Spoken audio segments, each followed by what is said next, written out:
तुम्हारे घर में कोई अतिथि आए, मेहमान आए, और तुम टीवी पर, मोबाइल पर कोई एडवर्टाइज देख रहे हो, कोई सीरियल देख रहे हो, कोई नाटक देख रहे हो, कोई न्यूज़ सुन रहे हो, तो भले टीवी बंद कर दो और अतिथि का आदर करो, सम्मान करो।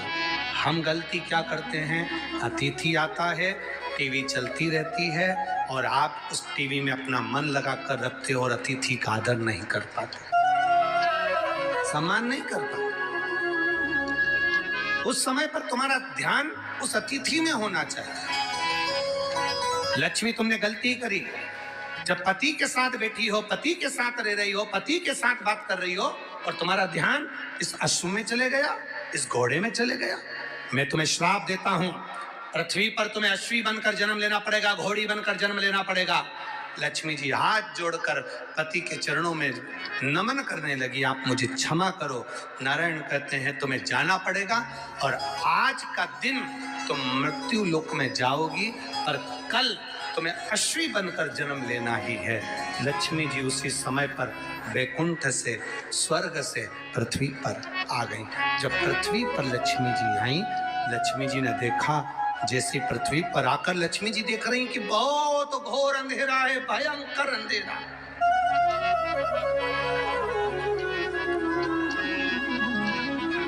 आज लक्ष्मी जी पृथ्वी पर आई, घोर अंधेरा, अमावस्या की रात्रि है, भयंकर रात्रि, चारों तरफ अंधेरा ही अंधेरा।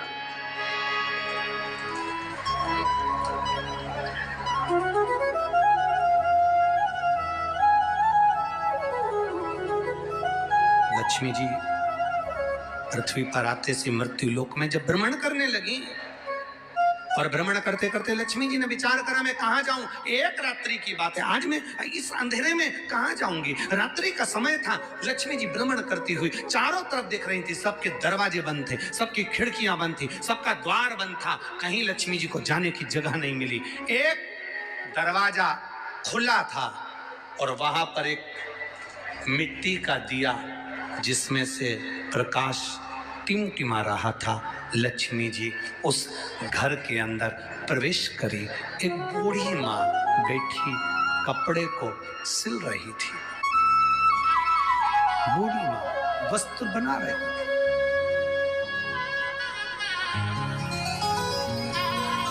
एक बूढ़ी माँ वस्त्र बना रही है, बूढ़ी माँ कपड़े को सिल रही है।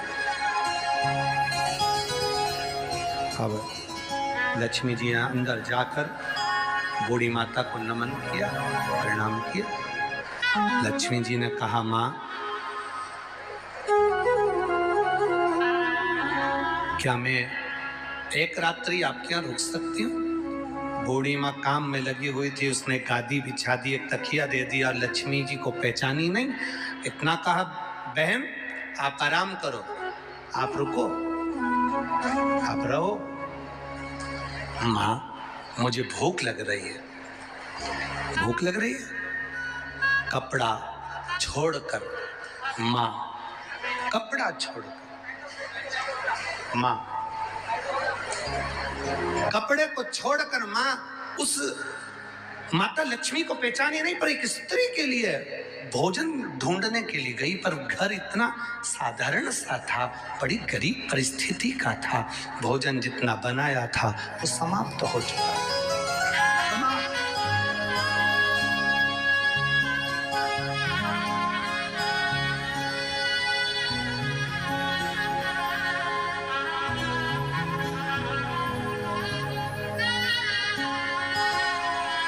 हम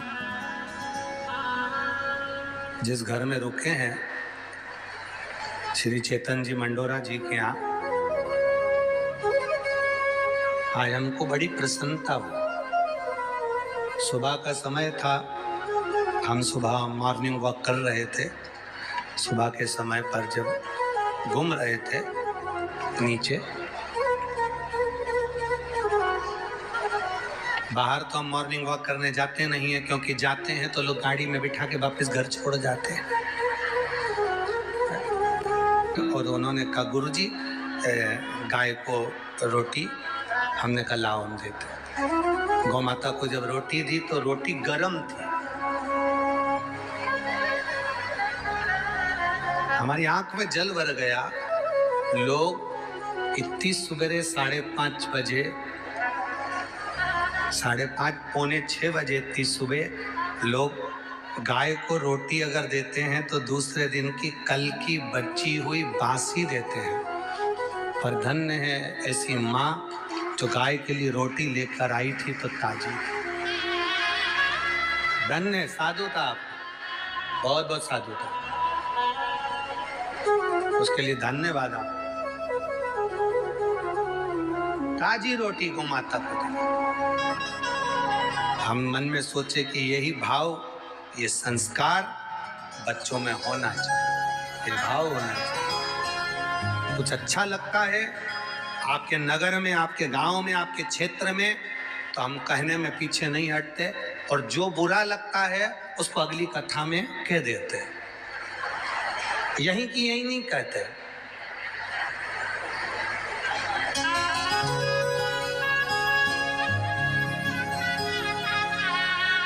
क्योंकि यहाँ कहेंगे तो दाना पानी तुम्हारा ही है। तो जो बुरा लगे उसको तो अगली कथा में बोल दे, जो अच्छा लगे वो बोल दो, क्यों प्रेम है। तो स्नेहता, आपका वात्सल्य, क्या दूं मैं, क्या प्रदान करूं मैं, क्या दूं मैं। अब नारी बैठी है और कह रही है, माँ माँ मुझे भूख लगी है। लक्ष्मी जी आवाज लगाकर कह रही हैं, माँ मुझे भूख लगी है, कुछ है आपके पास में। माँ ने अपना घर टटोला, कुछ भी भोजन के लिए नहीं मिला, कुछ प्रसाद पवाने के लिए नहीं मिला। अब अतिथि है, अतिथि आया दरवाजे पर। अभी हमने कहा था दरवाजा किसके लिए खोलकर रखना है, लक्ष्मी के लिए दरवाजा नहीं, अतिथि के लिए, मेहमान के लिए। कोई आए तुम्हारे दरवाजे पर, उसके लिए दरवाजा खोलकर रखो। जब हम दूसरे के लिए द्वार खोलेंगे तो लक्ष्मी हमारा द्वार अपने आप खोल देगी। लक्ष्मी अपने आप द्वार खोलेगी।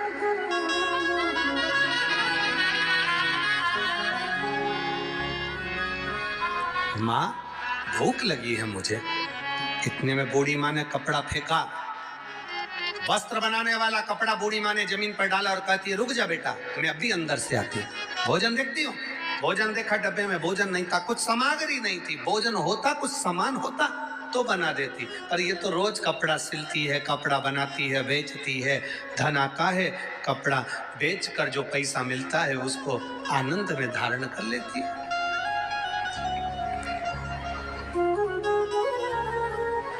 अब है नहीं, याद आया बूढ़ी माँ को, याद आया कि जब मेरा विवाह हुआ था, बूढ़ी माँ की शादी, और बूढ़ी की उम्र है 75 वर्ष की, और शादी की उम्र का ध्यान स्मरण आया कि मेरे पास कुछ नहीं, पर मेरी जब शादी हुई थी, पूजन अभिषेक जब किया गया था, मेरे पिताजी के पास में देने के लिए कुछ भी नहीं था। उन्होंने अपने एक वृक्ष में से शहद, मधु को लाकर मुझे दे दिया था। वो मधु का डब्बा मेरे पास में रखा हुआ, शहद का डब्बा मेरे पास रखा हुआ, शहद का डब्बा, मधु का डब्बा मेरे पास। वो शहद का डब्बा मेरे पास में है, वो मधु का डब्बा मेरे पास है। मधु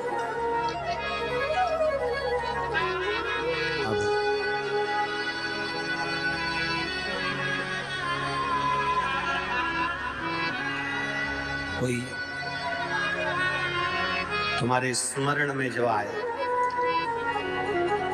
तुम्हारी चित्त वृत्ति में, तुम्हारे स्मरण में जब कुछ आए, तो इस बात को उतार कर रखना। महालक्ष्मी शिव महापुराण की इस कथा को अपने अंदर उतार कर रखिए।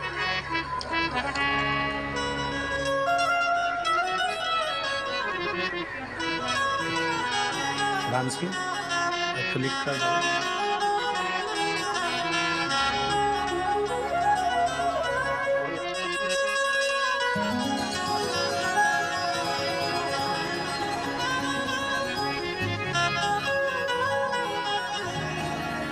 मधु। अब 75 वर्ष की मां, 75 वर्ष की बूढ़ी मां, और 75 वर्ष की बूढ़ी मां और उसके विवाह में जो पिता ने शहद दिया था, मधु दिया था, 75 वर्ष की।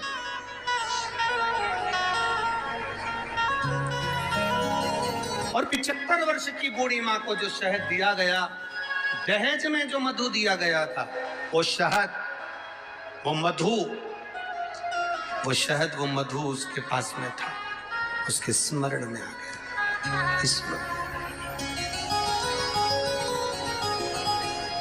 और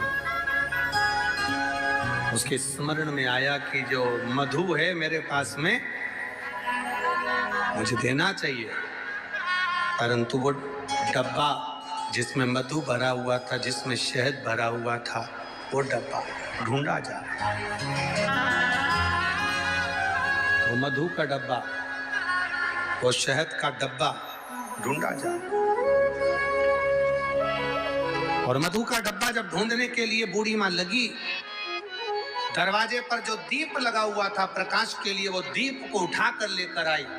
अपने द्वार पर आए हुए अतिथि का आदर, सम्मान, सत्कार कैसा होना चाहिए, ये शिव महापुराण की कथा कह रहे। आपके द्वार पर आया हुआ अतिथि, उसका आदर, उसका सम्मान, उसका सत्कार कैसा होना चाहिए, ये शिव पुराण बता रहे। इसीलिए इस महाराष्ट्र की पवित्र भूमि पर जगह जगह पर लिखा रहता है अतिथि देव भव।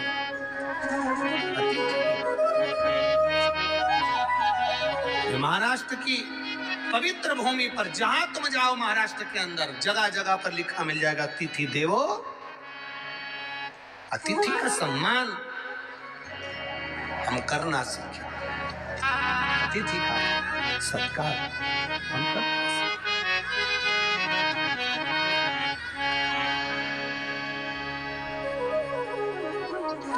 देखा मधु का डब्बा, शहद की डब्बी ढूंढ रही, मिला।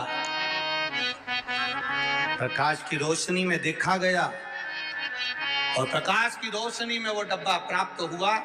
मधु निकाला, शहद निकाला और वो शहद बूढ़ी माँ माता लक्ष्मी जी के पास लेकर गई। बूढ़ी माँ माता लक्ष्मी जी के पास लेकर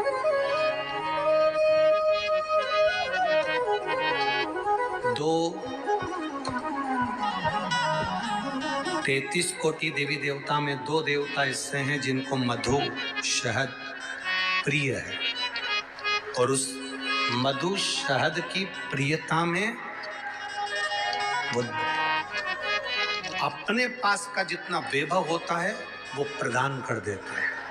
2 देव, एक देवाधिदेव महादेव, 33 कोटि देवी देवता में एक देव ऐसे हैं जिनको महा संबोधन से संबोधित किया गया।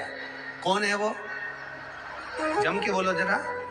महादेव, जिनको महासंबोधन से संबोधित किया गया, संबोधित किया।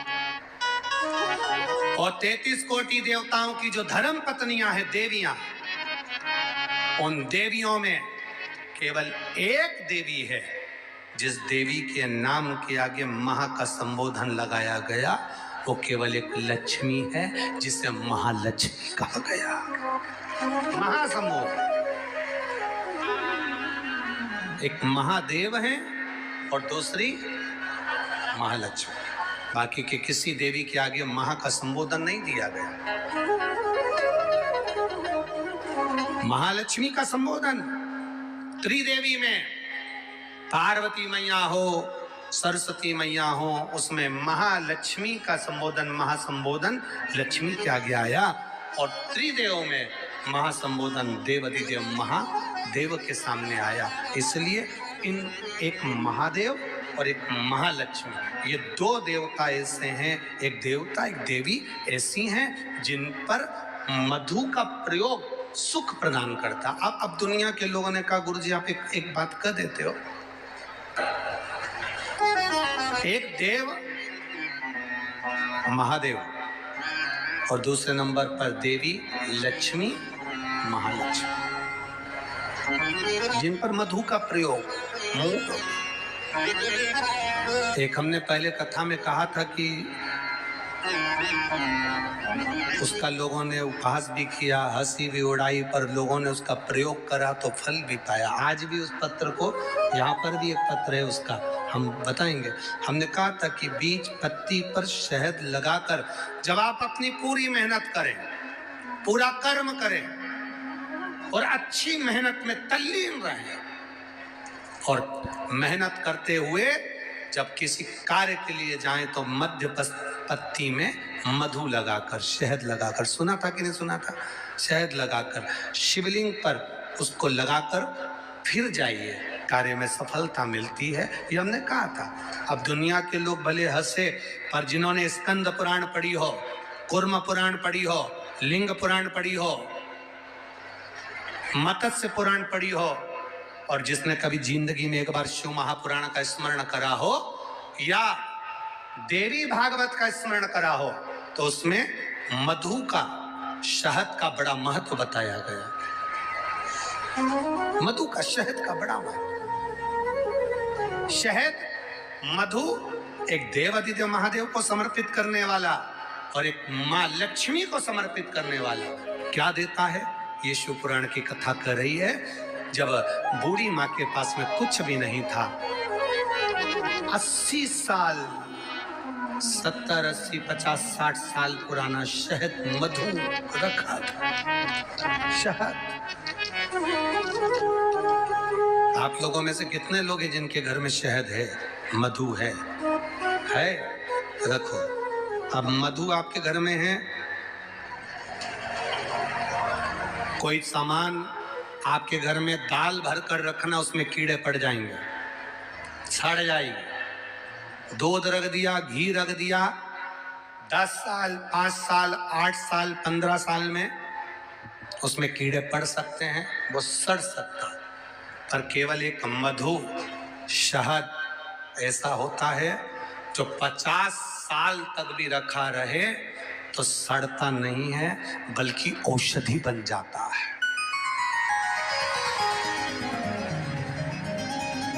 शहद अगर 40 साल का भी रखा है, मधु अगर 30 साल 50 साल का भी रखा है, तो वो औषधि का काम करता है।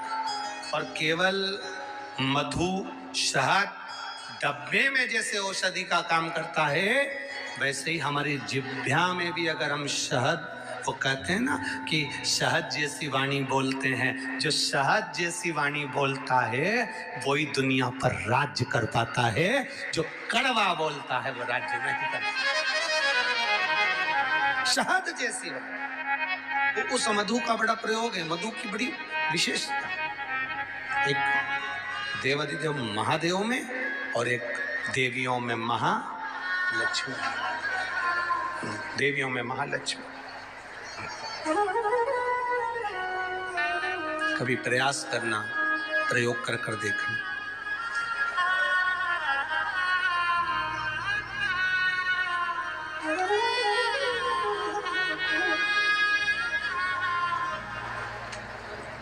कभी प्रयास करना।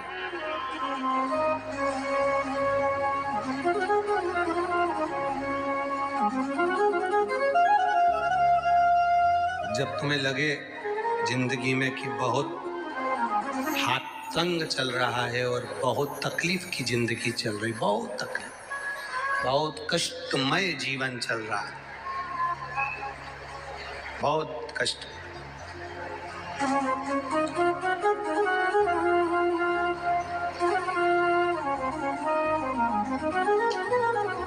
एक देव दीपावली आती है, कभी तुम लोगों ने पढ़ा? पंचांग में, कैलेंडर में उसका वर्णन आता है। पढ़िए देव दीपावली, अरे बोलो तो जम के पढ़िए। एक देव दीपावली आती है। एक दीपावली एक देव दीपावली। इन दोनों दीपावली के दिन अगर प्रयास करना, अगर बहुत कष्टमय जीवन चल रहा हो, फैक्ट्री भी ना चले, दुकान भी ना चले, व्यापार भी ना चले और कर्जा बढ़ते जा रहा हो, टेंशन ही टेंशन पूरी जिंदगी में हो रहा हो, कहीं से संपदा आ नहीं रही हो, धक्के की जिंदगी चल रही हो, तो एक बार मधु का प्रयोग कर कर देखना। महालक्ष्मी की अगर पूजन कर रहे हो देव दीपावली पर या दीपावली पर, तो पान के पत्ते पर एक शहद की बिंदी रखकर लक्ष्मी जी को भोग लगाइए और शंकर जी के मंदिर में उसी दीपावली को या देव दीपावली पर शंकर भगवान के शिवलिंग पर एक पत्ते पर या पुष्प पर एक बूंद शहद लगाकर शिव जी को समर्पित कर कर देखिए। अगला वर्ष तक इंतजार करना, बाबा आपकी जिंदगी में चार चांद ना लगा दे उस मधु के बल पर, तो आनंद के लिए प्रयास करिए। मधु में क्या बल है, ये शिव महापुराण की कथा कर रही है। लक्ष्मी जी को श्राप दिया गया, तू अश्व की योनि में जाएगी, अश्वी बनेगी, घोड़ी बनेगी। भगवान नारायण ने लक्ष्मी को पृथ्वी पर भेज दिया। लक्ष्मी जी पूरी रात्रि, अमावस्या की रात्रि अंधेरे में भ्रमण कर रही हैं, कहीं उनको जगह नहीं मिली। एक दरवाजा खुला था, दीपक टिमटिमा रहा था, लक्ष्मी जी उसमें प्रवेश कर गई। बूढ़ी माँ कपड़े बना रही थी, भोजन मंगा, भोजन था नहीं। बूढ़ी माँ ने शहद का डब्बा ढूंढ लिया, मधु की डब्बी ढूंढ ली। उस मधु की डब्बी को, उस शहद की डब्बी में से थोड़ा सा मधु लाकर लक्ष्मी जी को दे दिया। थोड़ा सा मधु लाकर, थोड़ा सा शहद लाकर लक्ष्मी जी को दिया।